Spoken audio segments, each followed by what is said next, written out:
in his daily life, personal life, or otherwise because of doing meditation or not. We will discuss this more today in today's forum. In our today's session, we have our panelists from various different countries, including Australia, India, and USA. We will talk to them separately, one by one, in different sections. Our today's session is definitely about meditation and the experience from meditation. Meditation is a practice, we all know, which brings massive benefits to all of us.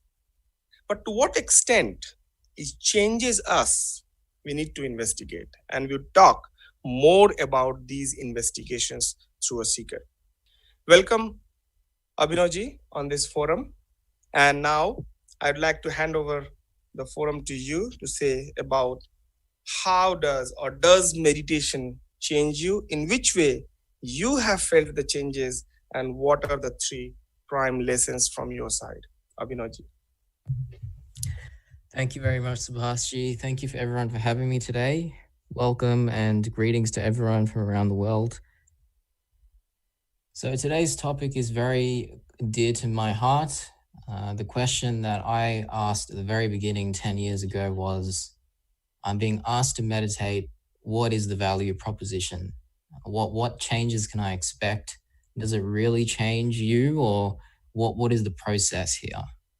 And I've personally hit a pretty interesting milestone in my life recently, which is I started practicing meditation exactly 10 years ago in July of 2009.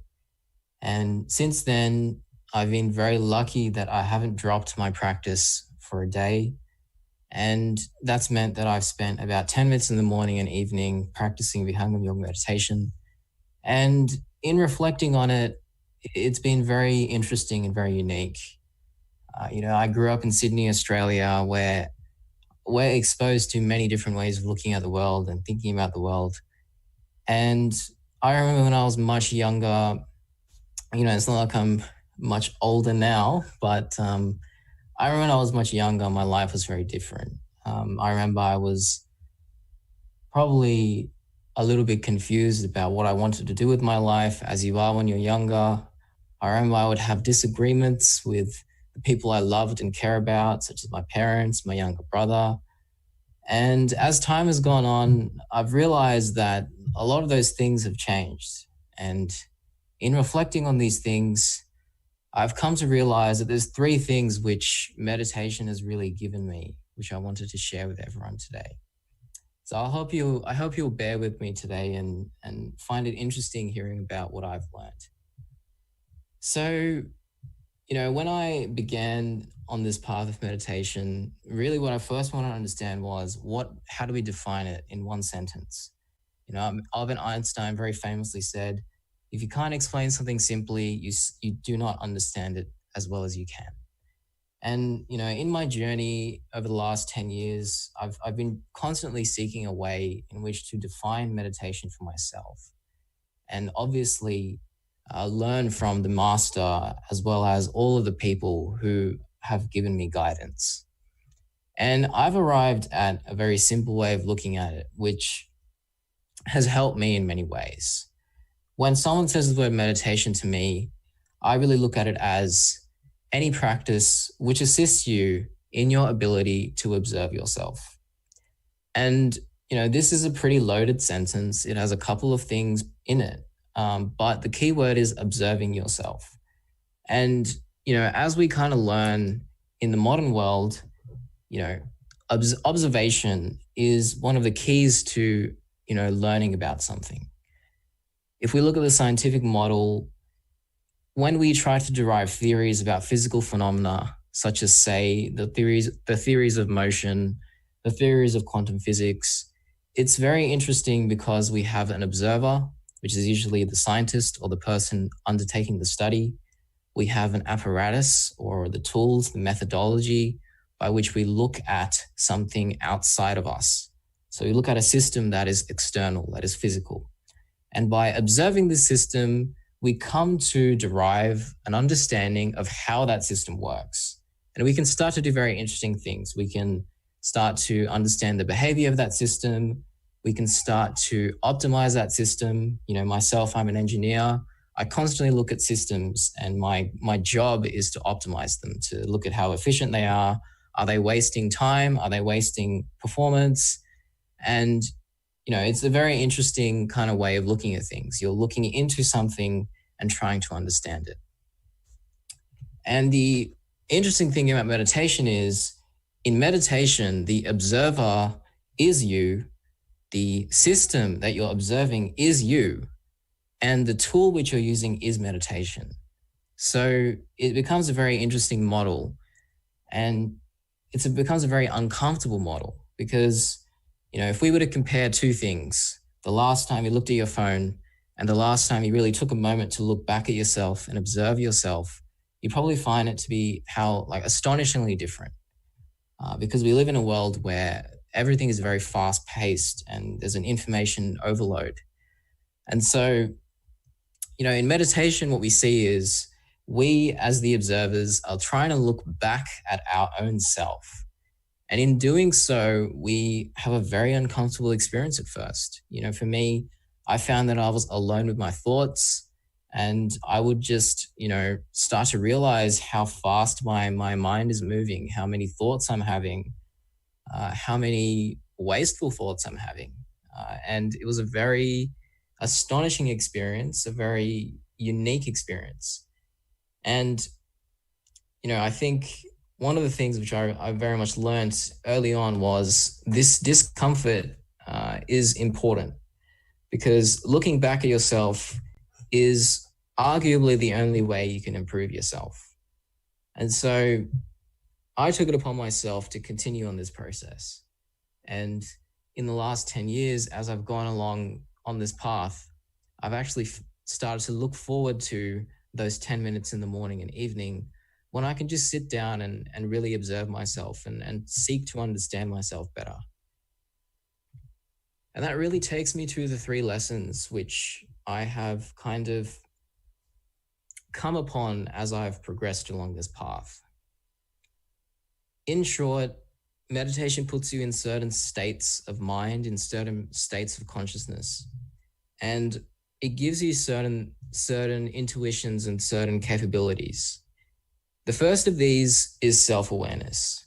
And the way that I really look at self-awareness is the ability to look back at yourself.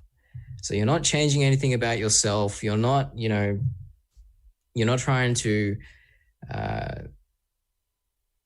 for example, stop your anger. You're simply observing it. So you're aware of your anger and you become self-aware. So you're looking back at yourself. The second kind of very organic step, or the second lesson, was the lesson of self-control. So, we often hear that meditation is a great way to achieve a sense of self-control. I would argue that the first step is self-awareness. So first we become aware of where we are, what we're feeling, why we're feeling those things. And then the next step becomes controlling that. So the ability to direct ourselves, which is how I would define self-control in my own experience, the ability to direct yourself. So with these 2 tools already, you can see that we can do a lot of very interesting things with our life. We can be aware of what we're feeling. Maybe we're starting to feel angry, but then we decide, okay, I don't want to express this anger in this way. Instead, let me take a decision and a choice to express it in this way, let's say. So this kind of process of being aware and then controlling ourselves is very empowering. It's this interplay between self-awareness and self-control. And as I mentioned, it gives you a lot of interesting capacity. You can really start to direct your life in a certain way. And kind of using these 2 things, we then arrive at the third lesson, which is the lesson of balance. So balance in my kind of experience has been the ability to look back at and direct yourself per your wishes and desires. So let's say I'm a student and I want to balance myself toward a certain lifestyle. If I have the tools of self-awareness and self-control within me, then I can very easily start to see ways in which I can shape my life in a certain way. And this becomes very important for all of us because, we all have specific goals, specific, things we want to achieve in life. And in order to arrive at those things, we need to take a certain decision or a certain way of living into consideration.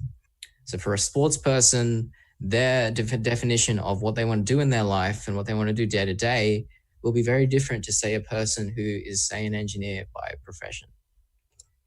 But, these three things, self-awareness, self-control, and balance, they are very organic steps from what I've seen in the path of meditation.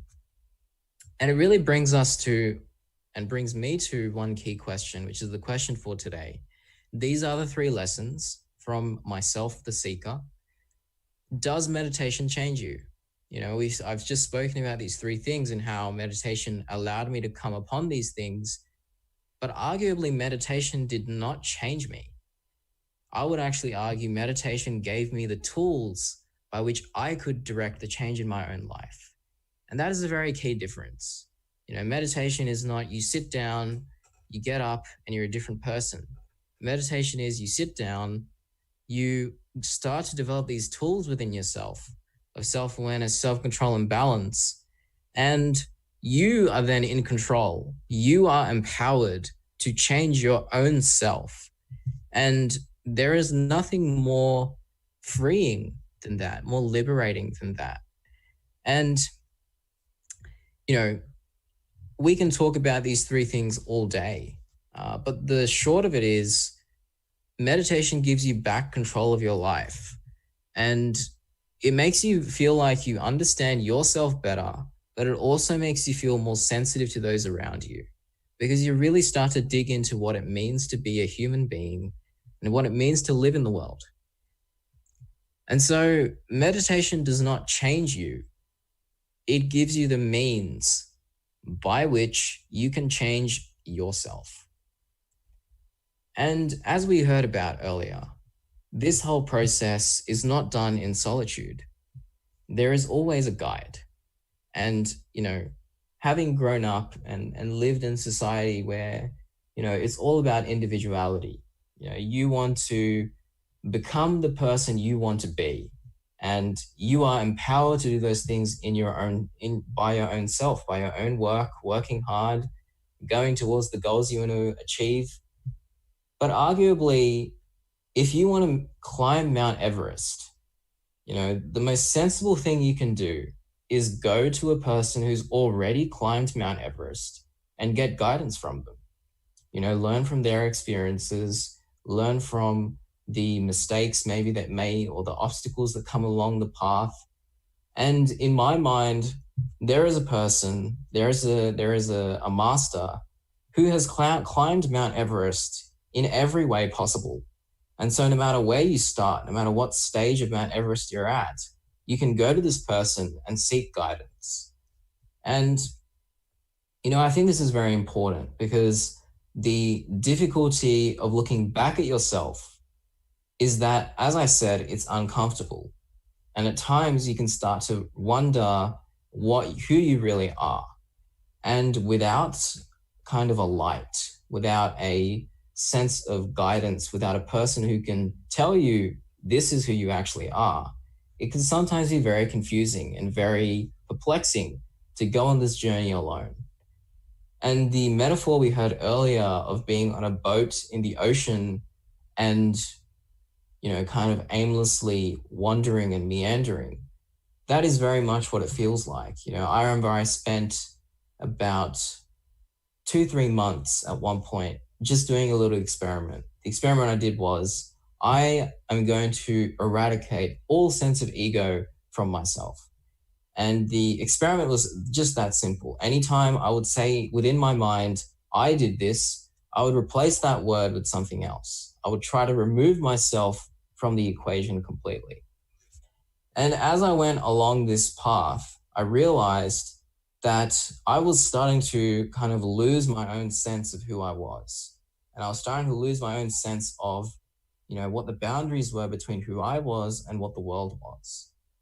And that is when I realized, I always had an intuition about the importance of a master.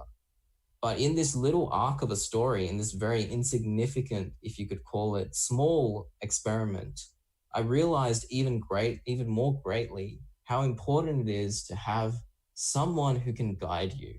Because this journey, going into the depths of your own self, is one which has to be, in accompaniment, in conjunction with, together with someone who can direct you, who can guide you. And for me, that person has become my master. And I could talk about what the master has done for me, all day. But the short of it is, he's given me a way to direct myself. He's given me a path, which is something that I have personally come to understand and come to admire. And that is very important because, we live in a world where we are encouraged to be skeptical about things. And that is a very important process. I would actually say if you're skeptical while listening to me speak, you are doing something very good for yourself. Because if you are just going to listen to what I say and agree with everything, even though you haven't experienced those things, then the only thing you're going to get from this is that, what he's saying is true. And that is exactly what the truth is. When in fact, it is just my own interpretation of the experiences that I've had. So one of the things which we all encourage in Vihangam Yoga is walk the path and experience it for yourself. I live in a household where everyone around me has meditated for a long period of time. But comfortingly, I was never pushed into meditating. I was encouraged, give it a try, and I did.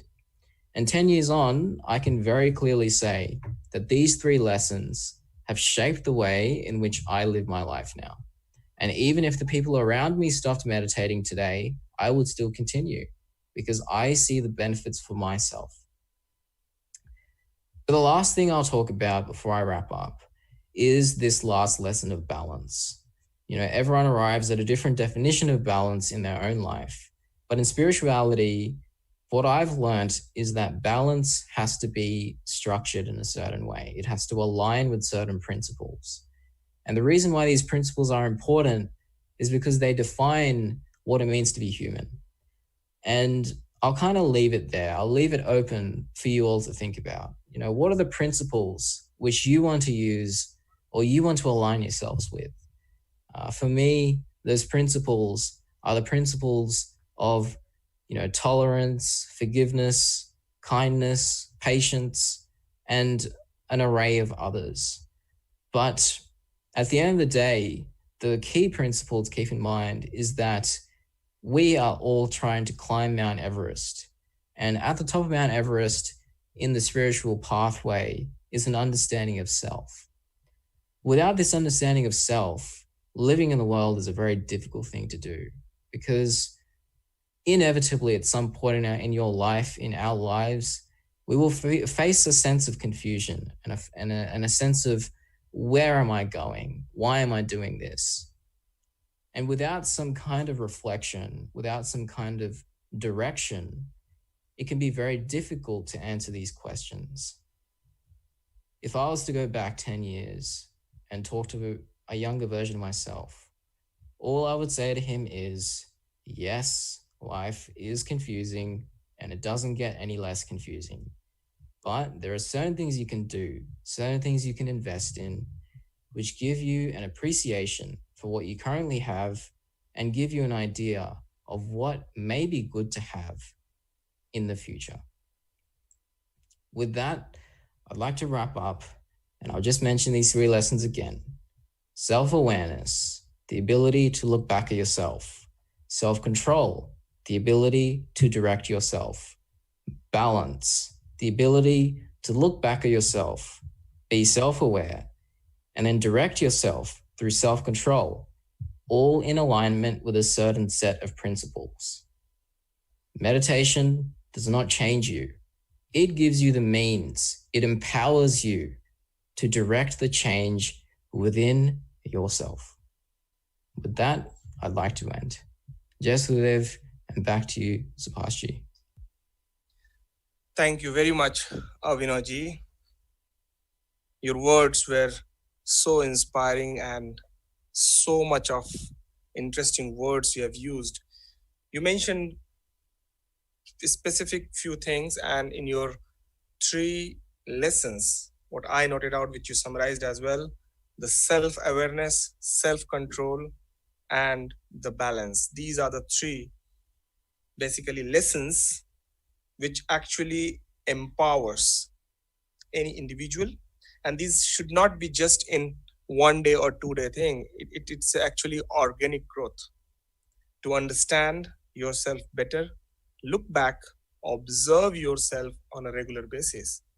And 10 minutes of meditation on a daily basis in the morning and evening, you have been doing since last 10 years. You mentioned since July 2009, and you have never dropped a single time the meditation. This is so incredible to hear that. And you also mentioned about the guidance, the importance of the master, the guru. Now we have Raghavendraji also in question and answer session. Welcome, Raghavendraji, on this forum. Avinaji will also be there. We are having some questions, and depending on our time, I'd like to ask some of the questions to both of you. So Raghavendraji, first to you, maybe quickly on your experience and understanding basis. Avinaji mentioned that meditation doesn't change you. It is basically a means, a tool by which one can change himself or herself. So meditation is a tool. Meditation doesn't change. It's a tool which empowers the individual to change the self.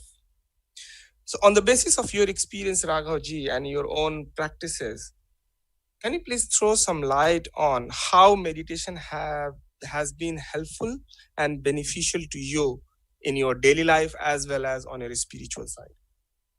Thank you, Subhashji. So that's a very interesting takeaway that we've gotten from Abhinavji's presentation on Vihangam Yoga meditation. The interesting aspect that we're discussing currently is meditation doesn't change oneself. It gives you the tools to change yourself. That is something I believe that is part of the journey, and a practitioner of Vihangam Yoga meditation who has been consistent would surely feel this at some point of time. So it's like meditation would be like scaling Mount Everest, to borrow Abhinavji's analogy. When you're going up Mount Everest and you suddenly stop to meditate for, say, a number of days, for whatever reason, the problem is that you might be stuck at a certain point, but in meditation you regress. There could very well be points where you'll see that, okay, I have climbed up to, say, 50 meters, now to 30 meters. Because gravity of Maya, there is this gravity of all the external forces of the material environment that keeps pulling you down. So to keep up with your achievements, with your experiences, you need to keep walking, or you need to keep up and to keep getting away from the gravity and the effects of the material world. So when you're doing this, you will indeed find that meditation will give you meditation under the guidance of a master. So we're talking about climbing Mount Everest. There are a lot of risks. If you don't know how to climb the mountain, if you've got the wrong master, you could well end up in a crevasse. You could well fall down the mountain. That is something that we need to also consider very, very seriously. So the most important thing is you need to have a master who's done it every way possible, and he has completely mastered the mountain in all aspects, right? So this is very, very important. Once you have the right master and following in his footsteps and the guidance that he's giving you, you will start to experience a point where you find that meditation gives you all the tools and you are able to direct your life, not as if it is being thrown about by the carefree forces of Maya, but you are able to direct it according to the principles that the master wants to take you. You're able to, for my own example, I would say, I have been in a job for the last 10 years and I wanted to direct myself in a different way. So meditation gave me the tools to make a jump from outside my comfort level, where I was in an industry association, and into world of consulting, strategic consulting, which is a very, very big change for me. And it is indeed, for the past 3 months, it's been very challenging and very difficult, but I'm learning the ropes. And meditation is what I'm relying on to make this mind shift work for me. So, like Abhinavji was talking about, that this engineering perspective where he's optimizing things. So I've moved from one perspective in industry to another, where I'm also looking at now optimizing things. And for me, as an economist, that is as something that I'm using meditation to look at the engineering perspective, because I work in the renewable energy sector. And normally I would never have been able to make this jump, but meditation has given me the tools to become more self-aware. So you can't control something that you're not aware of. So the first thing is to be more self-aware, to be aware of yourself, and then you're able to also judge how you link to the outside world. You can also be more aware of outside things, and then you start to take control, to direct yourself in a certain way, exactly like Abhinavji said. Over to you, Abhinavji and Subhashji. Thank you, Raghavji. Abhinavji, I have a question to you. The question is basically, do you think really that meditation change the way of thinking, or probably the personality of someone? Yeah, thank you, Subhashji, and thank you, Raghavji, as well. It was very interesting to hear about your experiences as well. I would say meditation, by becoming more self-aware, we kind of are able to expand our horizons more. And what I mean by that is, if you have defined yourself in a certain way, say as an engineer, and you think in a certain way, meditation, in my experience, gives you the flexibility and the kind of the more precise word with the malleability. So the ability to shape and to change shape. It gives you these two things within yourself. So if you decide, okay, I want to become a designer now, or as Raghavji was saying, he was an economist and now he's going into a more kind of engineering stream of thought, then since you're building up these tools within yourself through meditation of self-awareness, you become very clear on the way that you work. And then you compare that to the way in, say, you want to work. So we're always a work in progress as human beings.